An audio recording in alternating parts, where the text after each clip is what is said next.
আসসালামু আলাইকুম। কৃষি এগ্রো নার্সারির পক্ষ থেকে স্বাগতম। তো আপনাদের কাছে অনুরোধ, ভিডিওটি না টেনে সম্পূর্ণ দেখবেন আর একটি লাইক শেয়ার করবেন। মূলত এটা বারিটো জাতের লম্বা পটল। দেখেন কি সুন্দর, মাশাল্লাহ, বারিটো জাতের পটল ধরে সমস্ত জমি ধরে আছে। 1 বিঘা জমিতে কিভাবে 15 মণ 16 মণ পটল ওঠানো সম্ভব, আপনারা ভিডিওটি সম্পূর্ণ না দেখলে কোনোভাবেই বিশ্বাস করতে পারবেন না। ক্যামেরাটা এদিকে আনেন, দেখেন পটলটা মূলত উঁচু জমিতে ফসল করতে আবাদ করতে হবে। দেখেন পটল ধরে আছে, থরে থরে লম্বা পটল। দেখেন এক হারা পটল ধরে আছে, কিন্তু পটলের বর্তমানে বাজারটা কম। এখন আমরা পটল বিক্রি করতেছি 15 টাকা 20 টাকা কেজি দরে। দেখেন পটলের কি একটা অবস্থা। পটলটা মূলত লাগাতে হবে আপনার উঁচু জমিতে। নিচু জমিতে পটল চাষাবাদ হবে না, কারণ যে জমিতে বন্যার পানি বা বৃষ্টির পানি জমে না, এমন জমিতে পটল চাষাবাদ করতে হবে।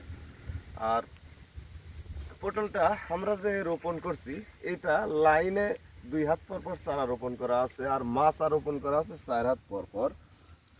আর আমাদের যে গাছটা উঠায় দেওয়া, দেখেন আমরা নেট জালে গাছ উঠায় দিছি।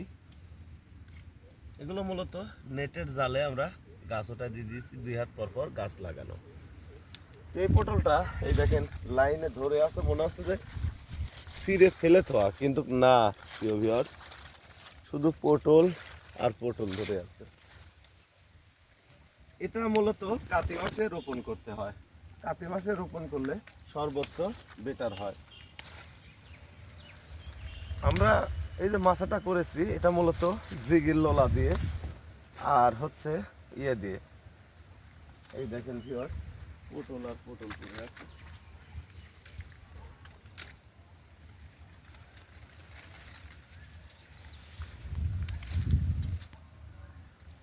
পটল চাষে মূলত সার দিতে হয় ইউরিয়া সার, টিএসপি সার, পটাশ সার, আর আপনার দিতে হয় হচ্ছে বাসুডিন ফোরাডান জাতীয় দানা বীজ ব্যবহার করতে হয়। এই দেখেন পটল, একটা পটল 100 গ্রামের মতো হবে একটা পটলে। আর আপনারা অনেকে বলতেছে ভাই পটল টিকতেছে না কেন, লেটাসন নামে একটা ওষুধ আছে। আর আপনারা অথবা কুপোপাত একটা ওষুধ আছে বায়ো গ্রুপের, এই ওষুধটা ব্যবহার করতে পারেন।